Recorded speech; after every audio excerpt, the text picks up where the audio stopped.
Assalamualaikum warahmatullahi wabarakatuh. Di sini perkenalkan, nama saya Zidan Muhammad Ghalib. Di sini saya akan menjelaskan tentang perkembangan Islam modern di Asia Tengah. Sebenarnya Islam masuk ke Asia Tengah itu sejak zaman Rasulullah SAW. Lalu setelah Rasulullah wafat, perkembangan agama Islam ini dilanjutkan pada Khulafaur Rasyidin, dinasti Umayyah dan dinasti Abbasiyah. Tentunya dalam perkembangan tersebut menemui beberapa jalan terjal. Republik Asia Tengah yang secara tradisional disebut Turkistan, tanah bangsa Turki, menghasilkan 5 negara muslim merdeka, yang mana yaitu Kazakhstan, Uzbekistan, Tajikistan, Kirgistan, dan Turkmenistan, yaitu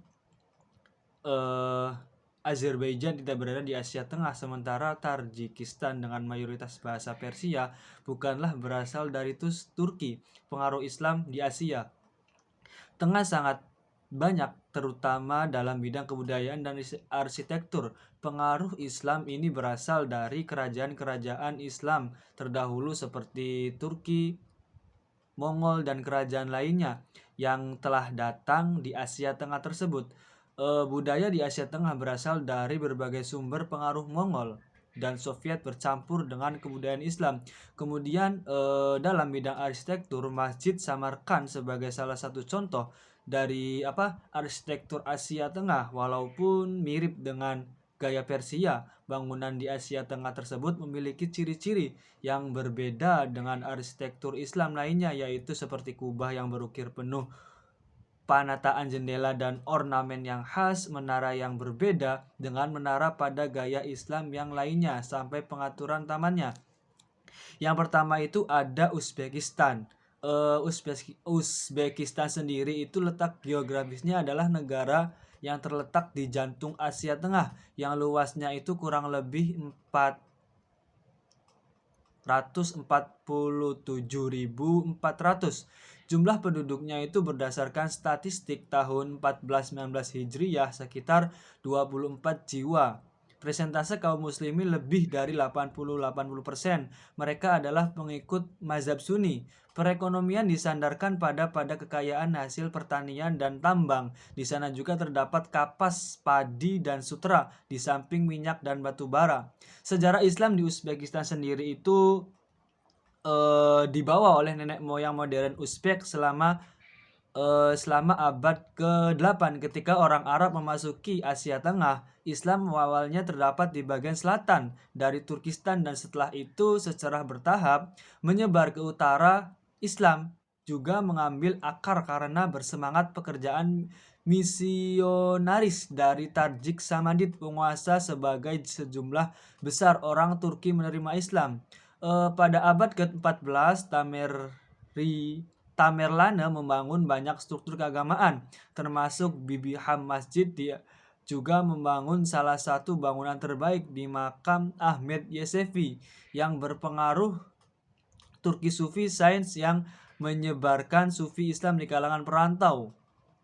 Omar Akta, Timur Pengadilan Kaligrafi, dikatakan telah menerjemahkan Al-Quran dengan menggunakan huruf yang sangat kecil sehingga seluruh teks di buku itu cocok pada cincin materai. Omar juga dikatakan telah menciptakan Al-Quran begitu besar bahwa gerobak diperlukan untuk transportasi. Lalu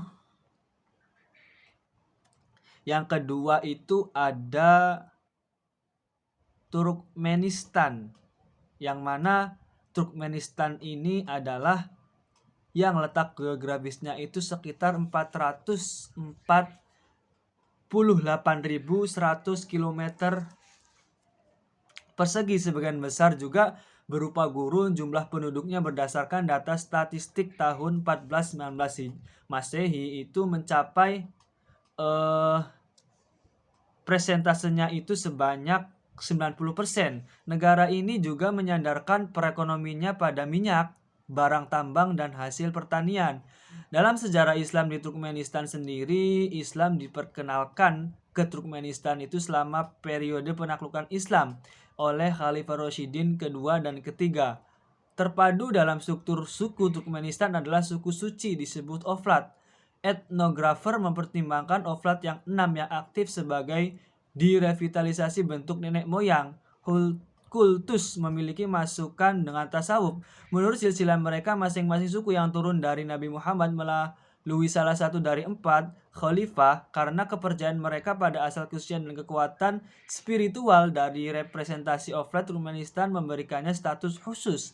Pada abad ke-18 dan ke-19, oflat menjadi suku-suku yang terbagi menjadi kelompok kecil, kelompok kompak di Turkmenistan. Mereka juga hadir dan diberikan berkah pada semua